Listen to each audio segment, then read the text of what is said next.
Coronavirus, la pandemia. ¿Cuáles son los síntomas? ¿Cómo se transmite? ¿Qué puedo hacer para protegerme y prevenir la propagación de la enfermedad? Nuevo padecimiento que ha encendido las alarmas de los sistemas de salud. Coronavirus, la pandemia. ¿Qué tal? ¿Cómo están? Muy buenos días. Bienvenido a Coronavirus, la pandemia, este programa especializado sobre la enfermedad del COVID-19. Hoy cumplimos 120 emisiones ya al aire de manera ininterrumpida y desde el 1 de marzo, cuando comenzó este proceso en América Latina. Le agradecemos a todas las personas que nos sintonizan a través de las emisoras tanto de México como de América Latina, que nos hacen el favor de prestar su señal para llevar hasta sus audiencias toda la información que está ocurriendo sobre esta enfermedad. Usted ya sabe cómo contactarnos a través de Facebook y Twitter. Somos Canal 44 TV. Tenemos un medio de contacto a través de la línea de WhatsApp en el 33 22 42 06 90. Y por supuesto, también nos puede ver y sintonizar a través de udgtv.com y en cualquiera de las emisoras de la Red Radio Universidad de Guadalajara.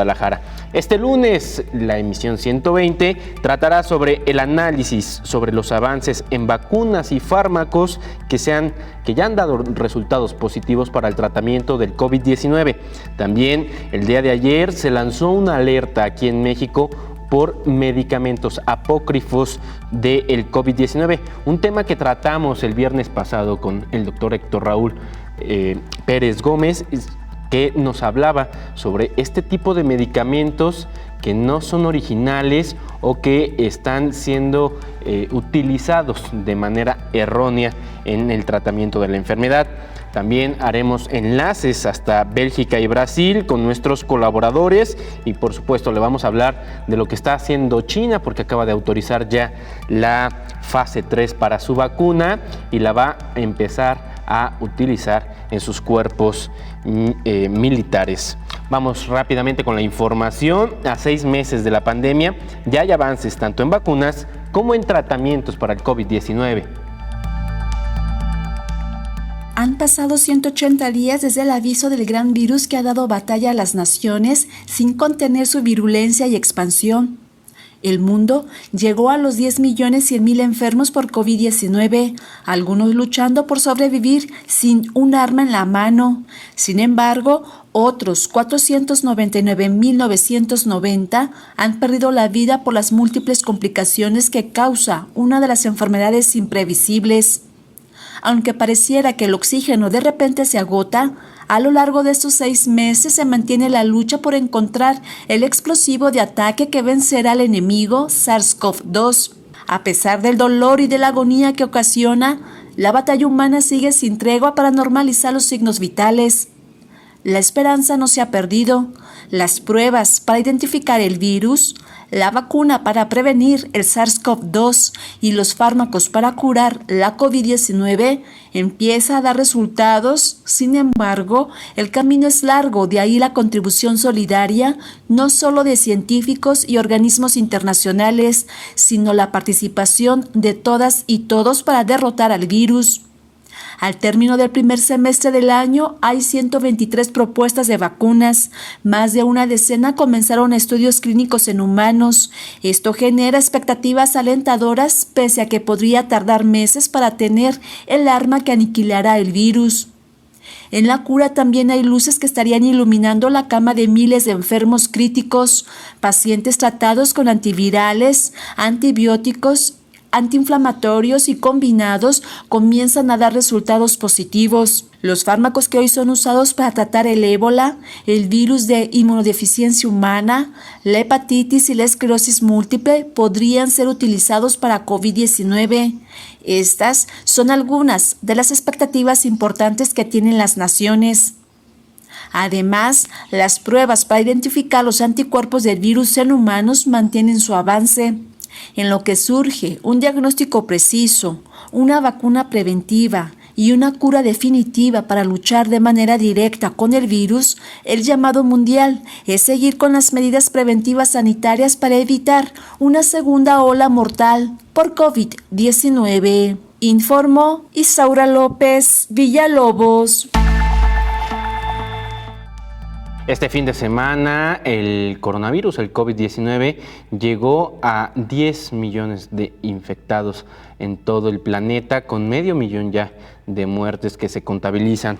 Para darnos un reporte desde la sede de la Organización Mundial de la Salud, saludo a Roberto Castañares, quien es el corresponsal de la agencia EFE en Europa. Adelante, Roberto, ¿cómo estás? Buen día. Hola, ¿qué tal? Buenos días, Omar. Buenos días a todo el auditorio de Canal 44. 10 millones de infectados y 500,000 de muertos en todo el mundo por COVID-19. Son las cifras contundentes de este último lunes de junio. Y ya veremos si según avanza el día no superamos también el récord de detección de afectados por el coronavirus que se alcanzó ayer, domingo, con 189.000 casos confirmados. Hasta ahora esa cifra en lo que va de lunes es de 162.000 personas a las que se ha diagnosticado la enfermedad en las últimas horas. Las muertes, como decimos, son de 500,000 o casi de 500,000. Va a ser muy difícil que esa cifra no se supere hoy mismo porque está a apenas unas decenas más de fallecimientos en todo el mundo. Y no es nuevo que la mitad de esos 10 millones de enfermos se han diagnosticado en América, con Estados Unidos a la cabeza, donde ya hay tantos infectados por coronavirus como en toda Europa.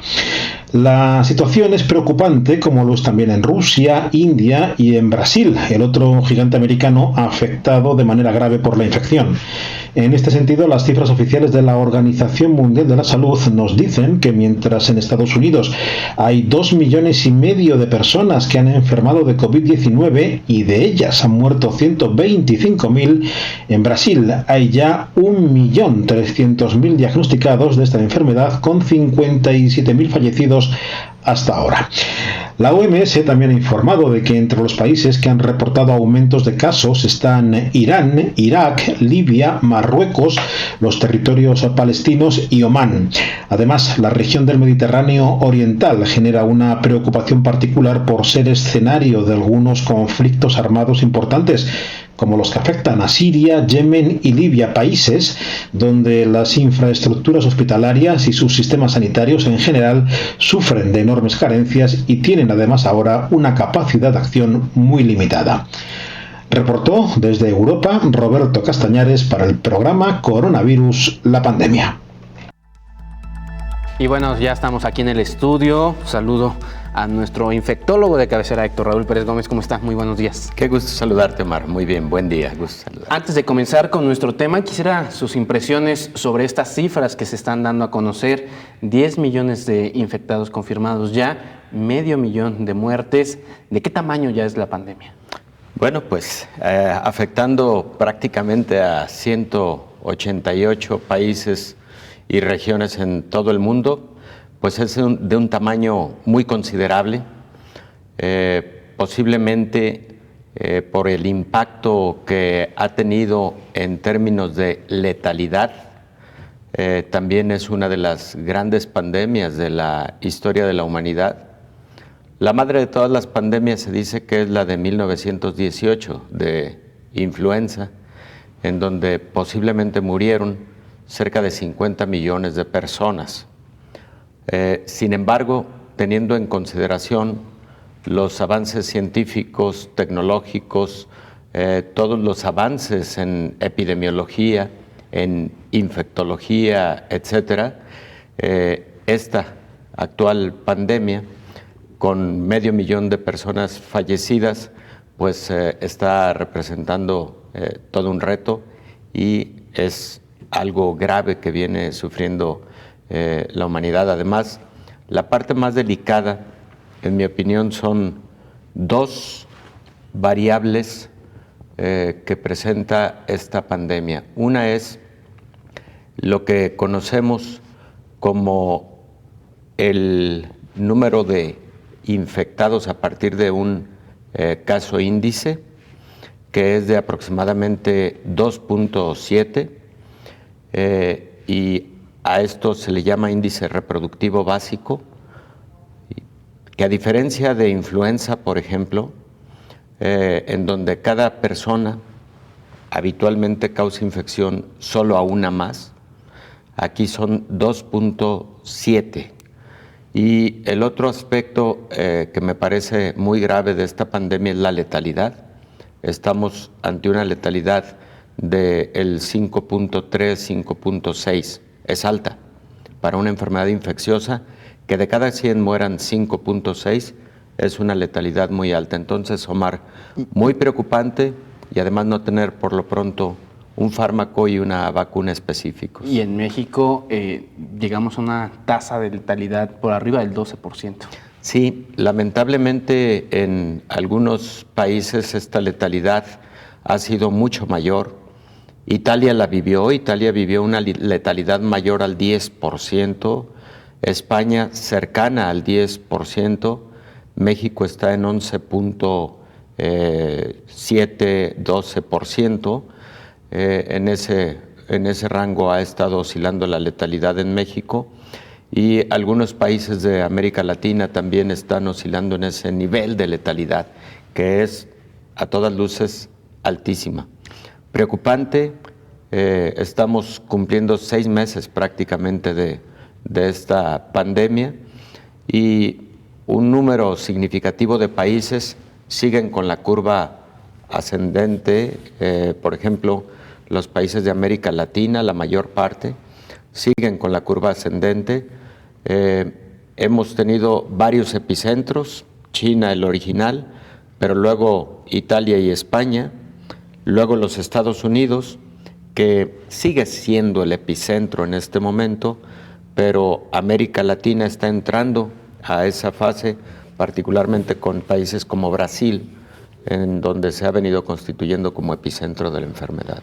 Doctor, le voy a dejar una pregunta en el aire para después del corte, y es, en estos 6 meses, ¿de qué tamaño también ha sido la velocidad de la ciencia, de la innovación y de la tecnología para estar generando medicamentos para el tratamiento de pacientes, pero también ya una vacuna? Porque hoy se anuncia que China va a la fase 3. Vamos pues a un corte, si me lo permite, doctor. Vamos a un corte y nosotros continuamos aquí en Coronavirus, la pandemia.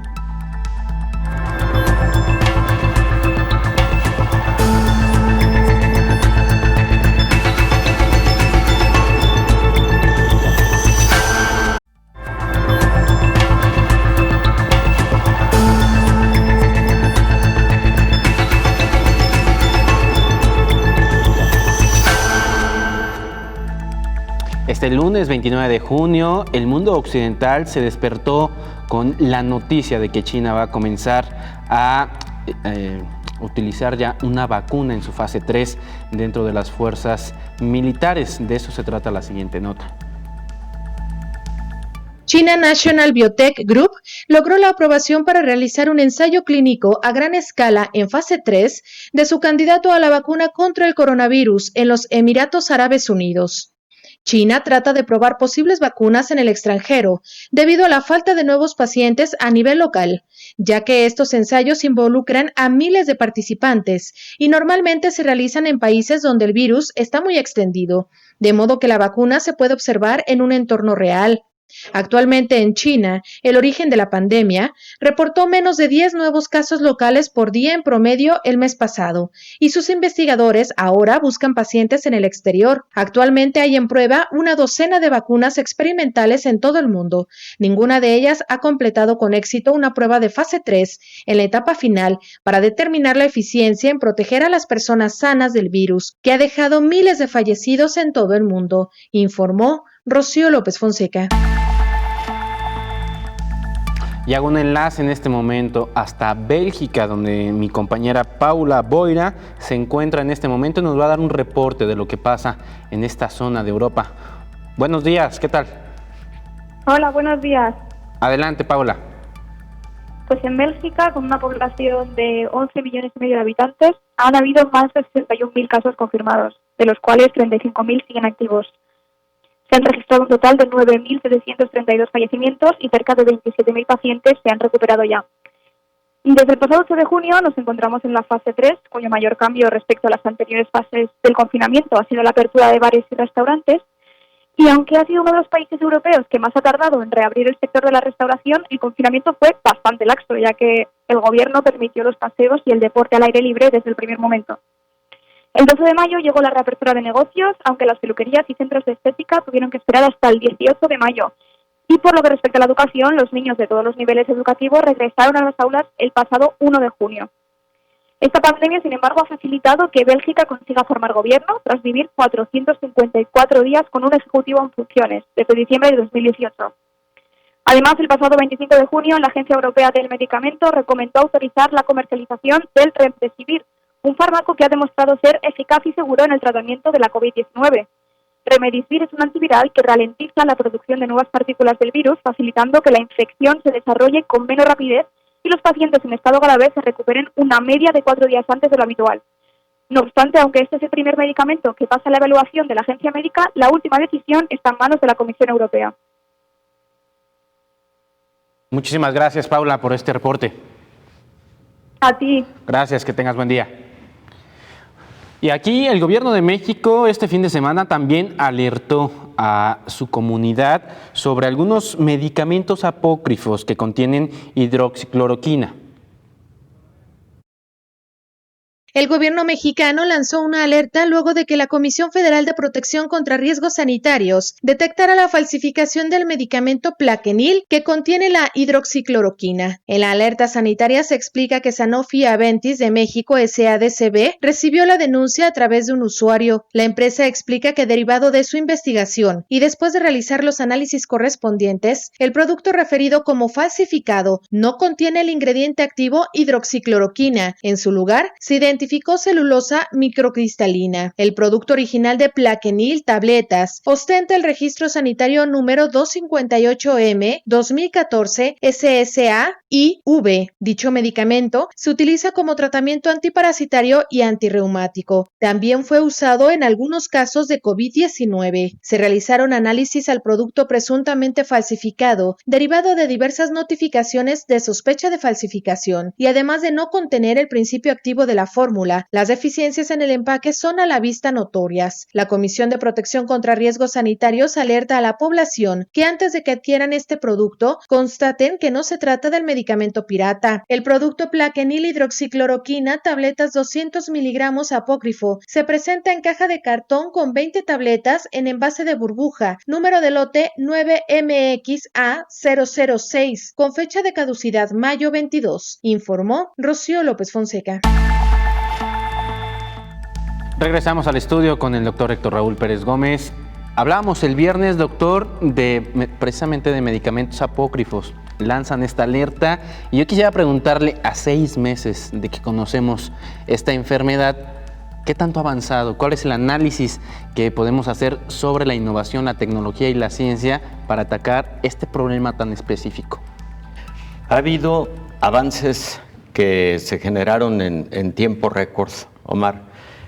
Posiblemente el más importante de ellos haya sido la descripción de la estructura genómica del virus SARS-CoV-2, que habiendo transcurrido apenas 15 días del reconocimiento de este brote epidémico en diciembre del 2019 en Wuhan, se genera el reconocimiento de este virus con toda su estructura genómica.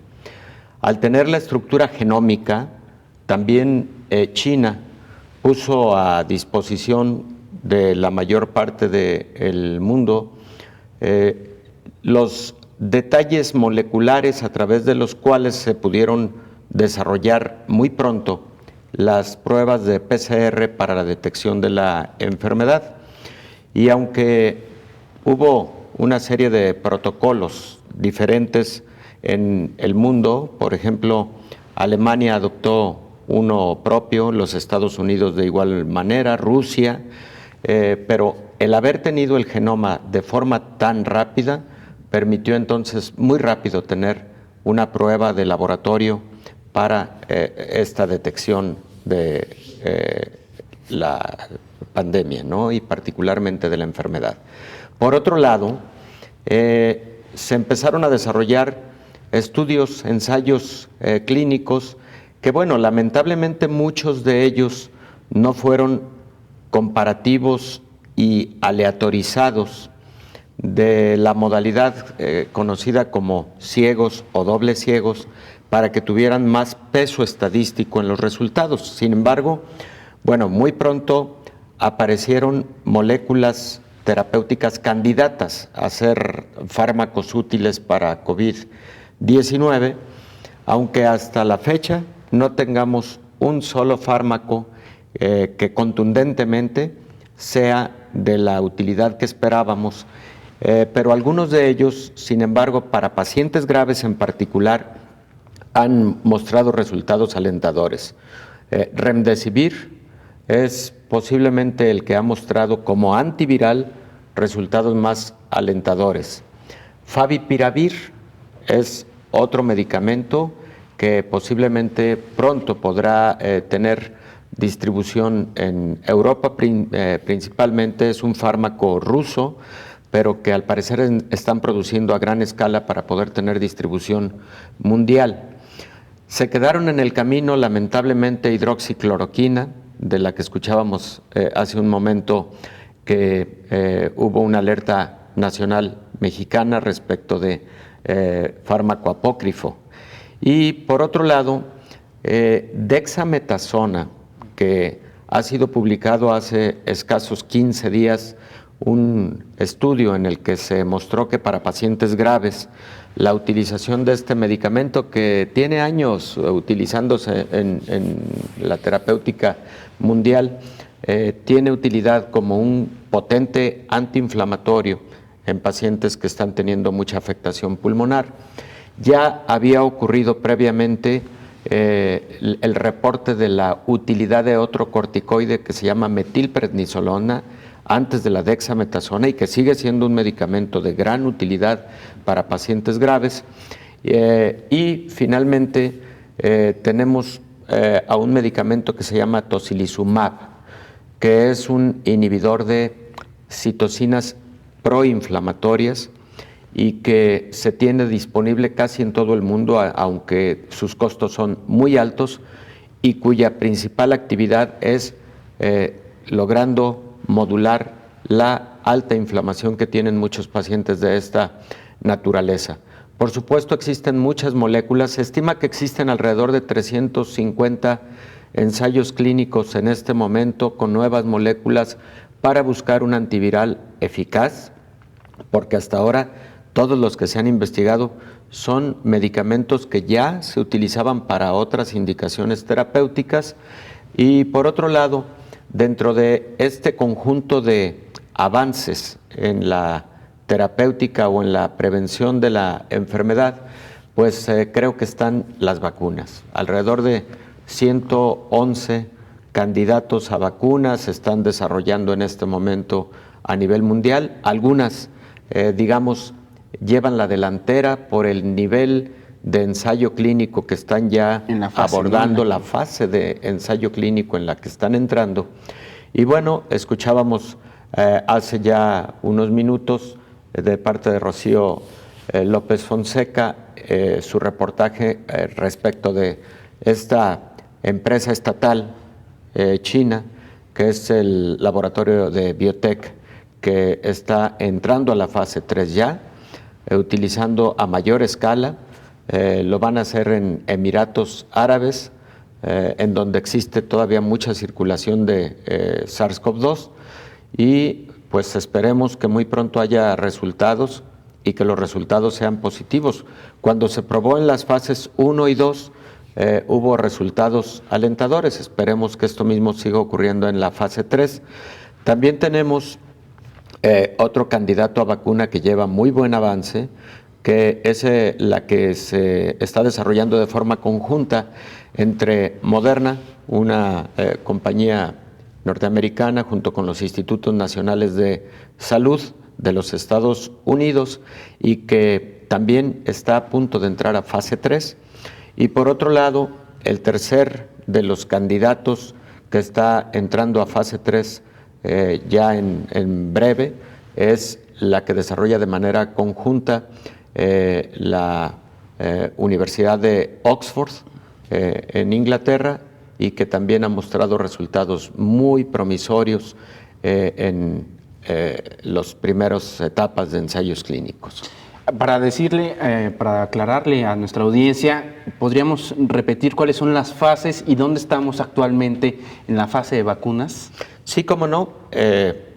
Comentaba de las 3 que están entrando a fase 3, que es la de Oxford con AstraZeneca, es la de Moderna con Institutos Nacionales de Salud de los Estados Unidos y la que acabamos de escuchar de China, que es el Laboratorio Nacional de Biotecnología, que es una empresa estatal de China precisamente.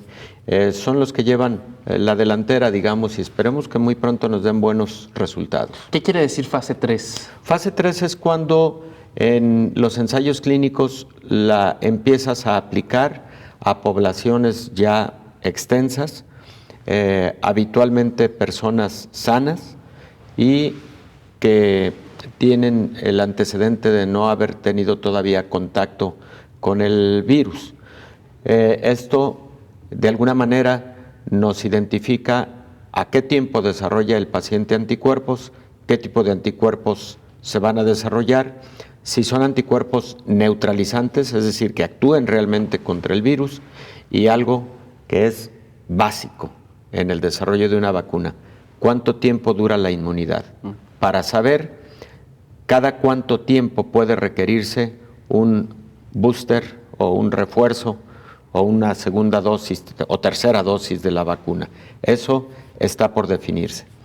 Voy a ir a una pausa, pero ahorita seguimos platicando de cuánto podría estar durando esta fase 3 y cuándo llegaría la fase 4, ya es la aplicación o qué es lo que sigue. ¿Okay? Efectivamente. Bueno, vamos a una pausa y nosotros continuamos aquí en Coronavirus, la pandemia.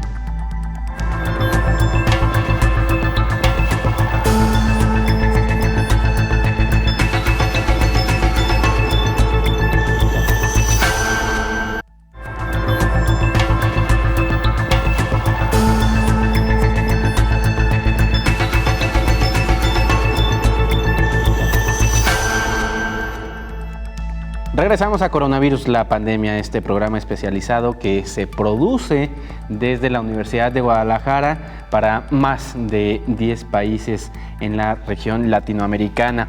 Bueno, nosotros vamos a ir con esta información y es que Brasil y Chile se han convertido en los espacios para que laboratorios prueben sus vacunas, como son la farmacéutica AstraZeneca y Sinovac Biotech.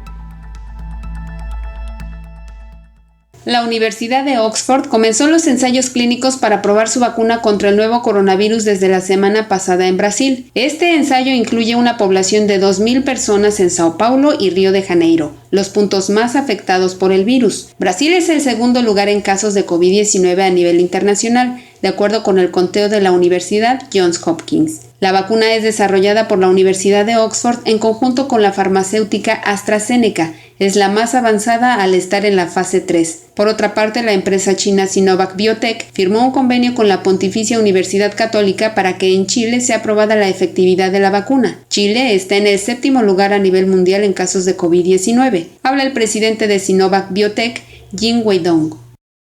Chile es un país hermano de China, por lo que hemos optado por Chile para llevar a cabo la fase 3, el ensayo clínico, junto con otros países vecinos que también son muy amistosos con China. Como todos sabemos, necesitamos un gran número de voluntarios para asegurar la seguridad de esta vacuna. La directora de la Organización Panamericana de la Salud, Carissa Etienne, dijo que en ausencia de tratamientos efectivos o la disposición de una vacuna, la región de las Américas podría enfrentarse a brotes recurrentes de COVID-19 intercalados con transmisión limitada durante los siguientes 2 años. Los avances de una vacuna registrados ante la Organización Mundial de la Salud indican que hay 16 proyectos en fase de evaluación clínica. Además, hay 125 en fase preclínica. Habla Soumya Swaminathan, la jefa científica de la Organización Mundial de la Salud. Sabemos que la vacuna de Moderna también entrará en ensayos clínicos de fase 3 probablemente en mediados de julio y que el candidato a la vacuna no se queda atrás. Pero creo que AstraZeneca ciertamente tiene un alcance más global en este momento en términos de dónde están haciendo y planeando sus ensayos de vacunas. La empresa de biotecnología Moderna desarrolla el biológico en alianza con los Institutos Nacionales de Salud en Estados Unidos, informó Elizabeth Ortiz. A continuación voy a hacer un enlace hasta Brasil con mi compañera Flavia Peixoto, quien nos dará el reporte de lo que sucede en este país de Latinoamérica. Adelante, Flavia. Hola Omar, un gusto saludarte. Un saludo a todo el auditorio del canal 44. Brasil tiene aproximadamente 1.350.000 casos de coronavirus y casi 58.000 defunciones. Sigue como el segundo país con más casos de la enfermedad en el mundo después de Estados Unidos. La Agencia Nacional de Salud divulgó hoy en el periódico oficial que todos los planes de salud quedan obligados a realizar los testes COVID. En la ciudad de São Paulo, la más grande del país, disminuye el ritmo de contagio. Por otro lado, la COVID avanza hacia las ciudades más chiquitas y a las grandes ciudades que aún no estaban tan afectadas. Este fin de semana, por ejemplo, más de 80 casos surgieron en comunidades indígenas de una región del departamento de Tocantins. Por eso, algunas partes de Brasil endurecieron la cuarentena al mismo tiempo que otros ya flexibilizaron la cuarentena.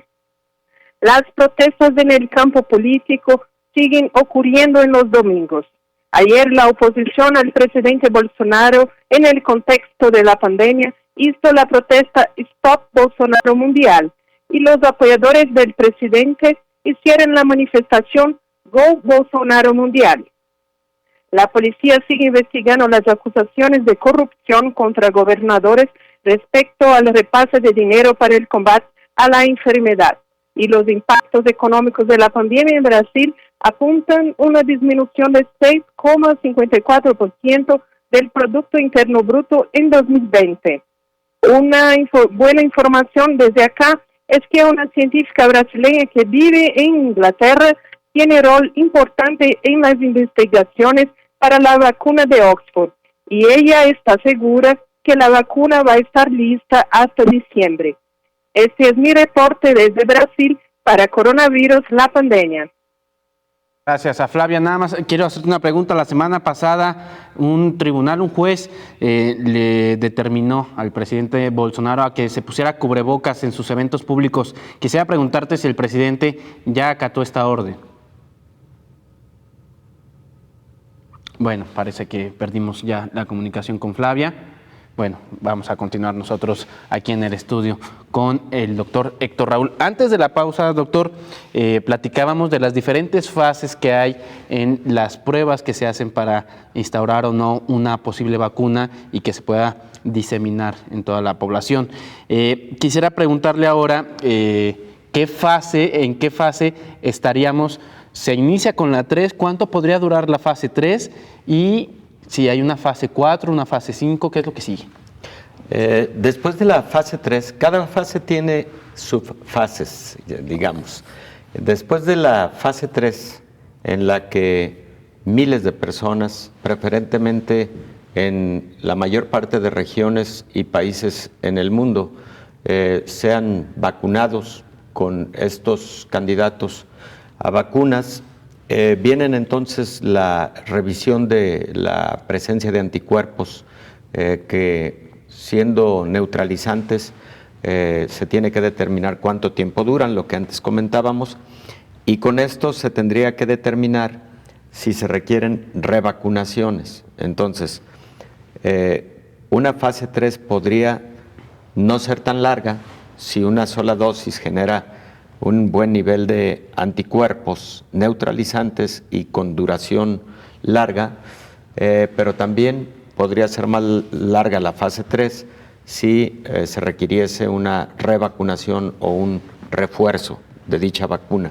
Luego viene la fase 4, que es ya prácticamente la vacuna disponible comercialmente para su aplicación de manera generalizada, aunque se enfocan primero ciertos grupos vulnerables, que está, por cierto, discutiendo en este momento la Organización Mundial de la Salud y otras agencias internacionales como los Centros para Control de Enfermedades, para determinar cuáles van a ser los grupos blanco de vacunación iniciales.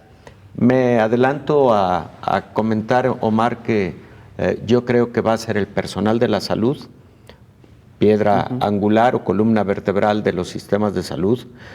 Luego estarán todos aquellos pacientes con factores de riesgo para mayor gravedad de COVID-19 y que los hemos repasado ampliamente en este espacio y en diversos espacios académicos también científicos, en donde están personas con diabetes, con hipertensión, personas con otras enfermedades cardiovasculares, con enfermedad pulmonar obstructiva crónica. Mayores de 60 años. Posiblemente embarazadas, mayores de 60 años, por supuesto. Y la Organización Mundial de la Salud acaba de repasar algunos de estos grupos de riesgo que podrían ser más vulnerables. Entonces yo creo que va a estar enfocada primero en esos grupos y luego de manera generalizada. ¿Qué es lo que fundamentalmente conviene que los países hagan en este momento? Los países debieran estar insistiendo con las diferentes casas farmacéuticas que llevan delantera en este tema para que existan ensayos clínicos multicéntricos, pero en todas las regiones. Por ejemplo, Brasil y Chile, que van a tener la participación de la vacuna desarrollada por Oxford y AstraZeneca. Hombre, eso es una maravilla, eso es extraordinario. Ojalá y el resto de países de Latinoamérica, ojalá y México también fuera considerado para participar en alguno de estos ensayos clínicos, ¿no? Doctor, antes, más bien durante la pausa, le preguntaba si usted se aplicaría la vacuna aún en ensayo en alguna de estas fases. Me decía que sí. ¿Por qué sí? Me lo hubiera aplicado desde la primera fase. Si a mí como voluntario me hubiese invitado a alguno de estos desarrolladores a aplicarme la vacuna, mi respuesta hubiera sido sí. ¿Qué riesgos se enfrentaría? Razones. La mayor parte de las plataformas para el desarrollo de una vacuna en la actualidad son plataformas que han sido probadas con otros virus, con otros patógenos y que han mostrado muy buenos niveles de seguridad. Entonces, que si existen riesgos, siempre existe algún riesgo estimado en 1 en 100,000 personas vacunadas de algún evento adverso grave. Es en general la estimación. Varía dependiendo de la vacuna, pero en general las vacunas en la actualidad son seguras y eficaces. Por ese motivo, porque además todos esos protocolos son revisados por agencias internacionales, por la propia Organización Mundial de la Salud, y la mayor parte de ellos tienen alto nivel de seguridad.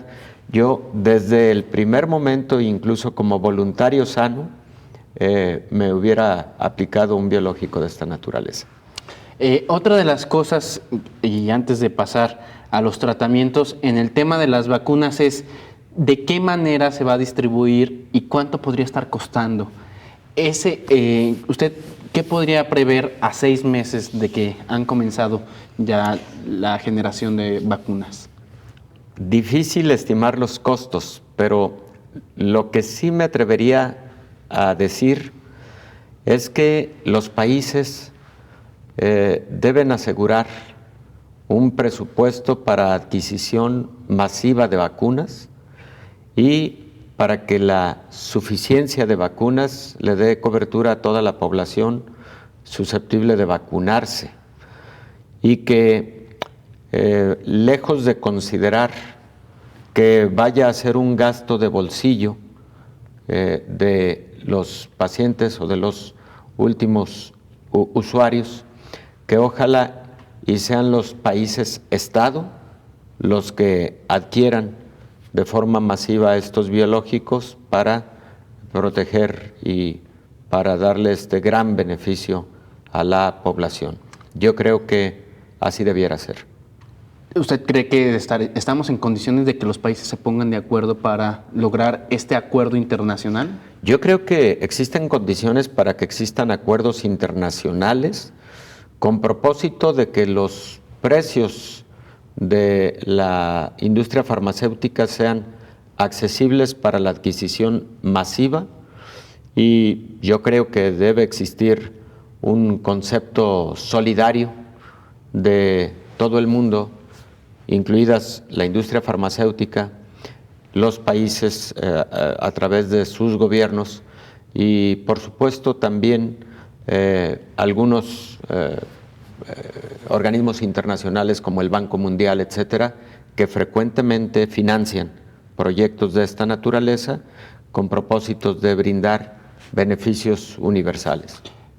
Estamos hablando como si ya estuviéramos en la salida del problema, estamos en fase 3 ya de las vacunas. ¿Cuándo cree que podríamos estar teniendo vacunas ya en fase 4? Yo creo que entrando el 2021,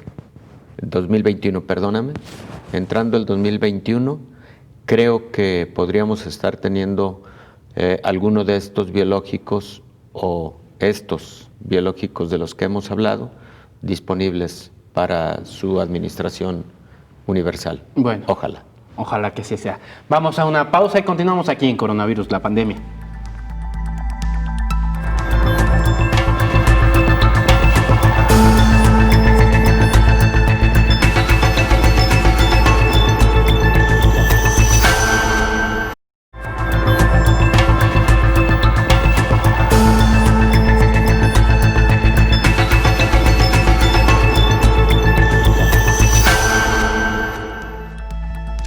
Las muertes en casa y la poca disponibilidad de pruebas de laboratorio a veces impiden un llenado incorrecto de los certificados de defunción por COVID-19. Para llenar de manera correcta los certificados de defunción por COVID-19, la Organización Mundial de la Salud emitió criterios para estandarizar los datos.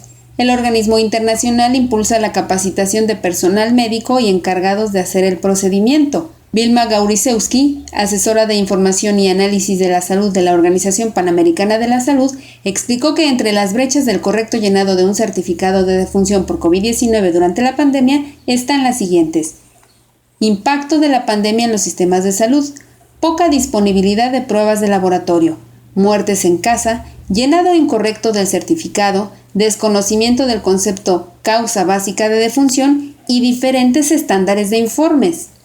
Tenemos en algunos países poca disponibilidad de pruebas de laboratorio. Algunos países reportan aumento de las muertes en casas y particularmente nosotros, los médicos, porque era una nueva enfermedad, registraron de manera diferente. Entonces algunos empezaron a registrar como neumonía atípica, otros insuficiencia respiratoria aguda. Entre las dudas del personal a cargo está el uso de una persona con COVID-19 que de repente se lanza de una ventana y muere.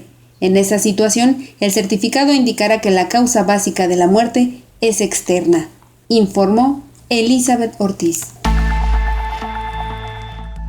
Aquí en el estudio el doctor Héctor Raúl Pérez Gómez para platicar, doctor, más allá de las vacunas, otro de los grandes problemas que nos hemos enfrentado es la detección oportuna del COVID-19. ¿Cómo ha sido después de estos 6 meses el análisis que podríamos hacer de la generación de pruebas PCR, de pruebas rápidas, la generación incluso de insumos como mascarillas, cubrebocas? ¿Cómo lo ve? Bueno, mira, el tema de las pruebas de laboratorio para detección de la enfermedad ha sido todo un reto y en muchos momentos todo un debate a nivel mundial. ¿Por qué motivo? Repasándolo muy rápido. Para detectar la presencia del virus en el organismo se utiliza PCR en tiempo real, es una prueba molecular compleja, pero poco a poco han ido surgiendo nuevos métodos de detección a través de PCR que han acortado el tiempo de la realización de la prueba.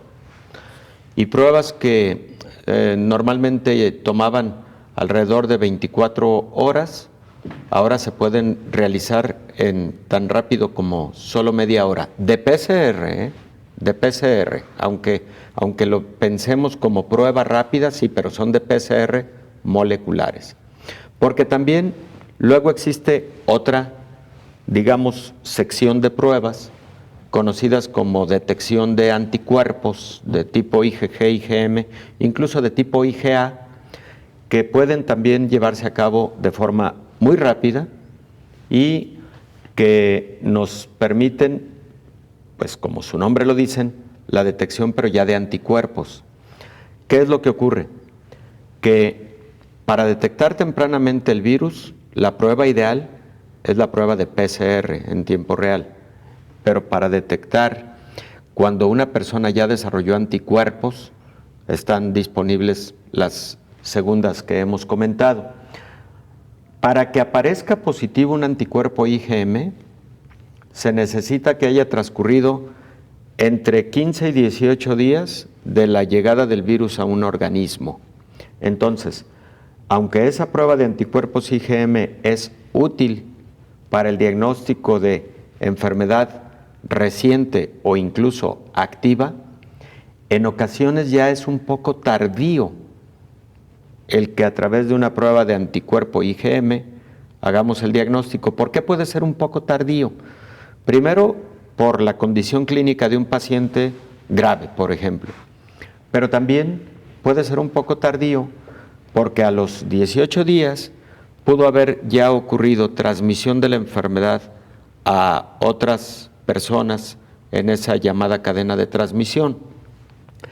Pero para la aparición de anticuerpos IgG, que es el otro grupo de anticuerpos, deben transcurrir casi un mes de la llegada del virus al organismo.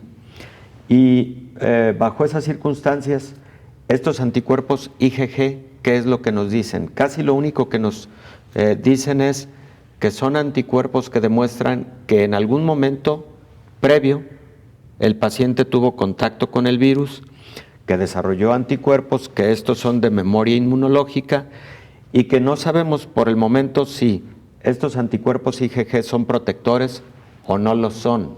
En este momento se investiga esa parte. Entonces, yo siempre he dicho, y lo voy a recalcar, siempre he dicho que a esta pandemia le ha hecho falta la prueba ideal. ¿Cuál es la prueba ideal?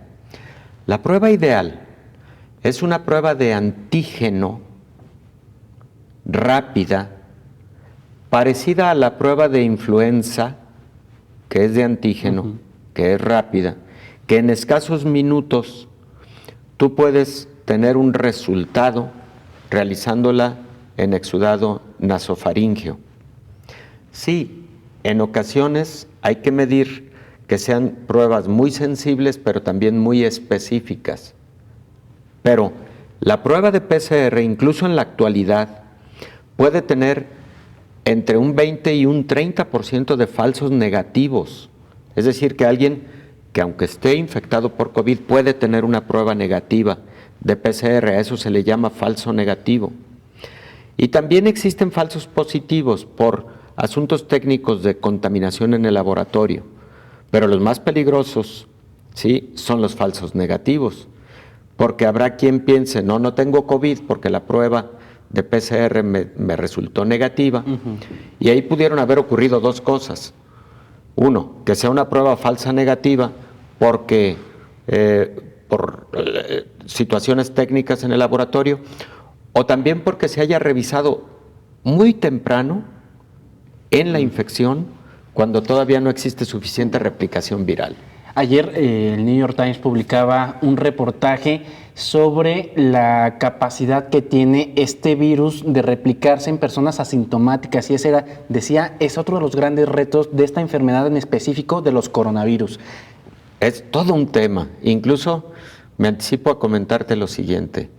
Hay una publicación de hace 6 días en la revista Nature, en donde los pacientes asintomáticos infectados de COVID-19 se demostró que desarrollan menos anticuerpos y los anticuerpos que desarrollan duran menos tiempo. Esto significa que posiblemente los asintomáticos no van a desarrollar una buena inmunidad, y entonces, lejos de lo que se pensaba de hombre, qué bueno que cursé la enfermedad de manera asintomática y ya tengo anticuerpos, pues parece que no son anticuerpos ni suficientes, ni de la mejor calidad, ni de larga duración. En cambio, los que tuvieron síntomas desarrollaron anticuerpos en una mayor proporción, con más nivel de anticuerpos y con una duración mayor. Ahí está también otro gran tema, el de la inmunidad de acuerdo a la modalidad de infección que tuvo un paciente, asintomática o sintomática. Doctor, pues yo le agradezco mucho que nos haya acompañado el día de hoy. Este lunes, la emisión 120 de Coronavirus, la pandemia, y si me lo permite, vamos a terminar la emisión del día de hoy con esta nota de los equipos robotizados chinos que llegaron a Venezuela para el procesamiento de pruebas moleculares de COVID-19 y que permite fortalecer y maximizar la capacidad técnica de ese país. La reciente llegada a Venezuela de equipos robotizados chinos para el procesamiento de pruebas moleculares de COVID-19 permite fortalecer y maximizar la capacidad técnica del país, según la opinión de la experta Pierina De Angelo. La jefa de virología del Instituto Nacional de Higiene, Rafael Rangel, explicó las fortalezas que ofrece el robot de extracción de ácidos nucleicos que arribó a la nación sudamericana el pasado 6 de junio en el 6º vuelo de asistencia humanitaria proveniente de China. Esta extracción de ácidos nucleicos nos permite optimizar cada una de las fases de detección del coronavirus dentro del Instituto Nacional de Higiene Rafael Rangel.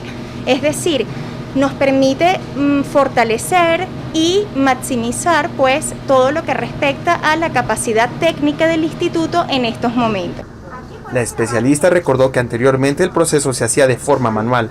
En tanto, con el nuevo equipo, hay mayor fluidez en cada una de las etapas del procesamiento de las muestras y una mayor rapidez en la emisión de los resultados. Esa etapa de pretratamiento es muy importante porque consiste en la inactivación de la muestra, es decir, allí vamos a inactivar el virus y posteriormente viene la etapa de extracción de ácidos nucleicos. Aquí lo que hace es que el equipo toma la muestra, ¿verdad?, de cada uno de los pacientes. Nosotros colocamos aproximadamente 192 muestras de pacientes. Sobre la cooperación entre China y Venezuela en la lucha contra la pandemia de la COVID-19, De Angelo resalta que ha ayudado a fortalecer cada uno de los centros de referencia de su país. Estas alianzas estratégicas son importantes porque nos permiten fortalecer nuestra capacidad técnica y científica. Es decir, el instituto, como centro de referencia, cuenta con una tecnología automatizada que va a garantizarle a cada una de las personas, ¿verdad?, un diagnóstico oportuno y un reporte adecuado, y de esa manera poder brindar la mejor atención en estos momentos de pandemia que vivimos.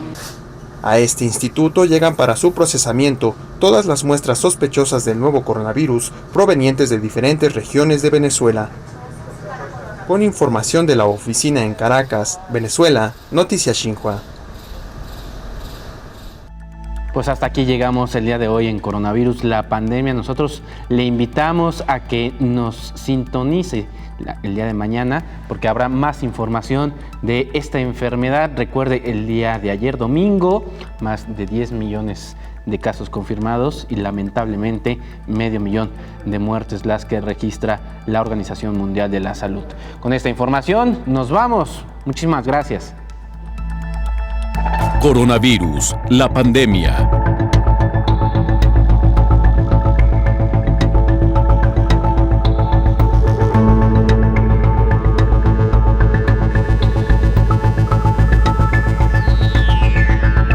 Coronavirus, la pandemia.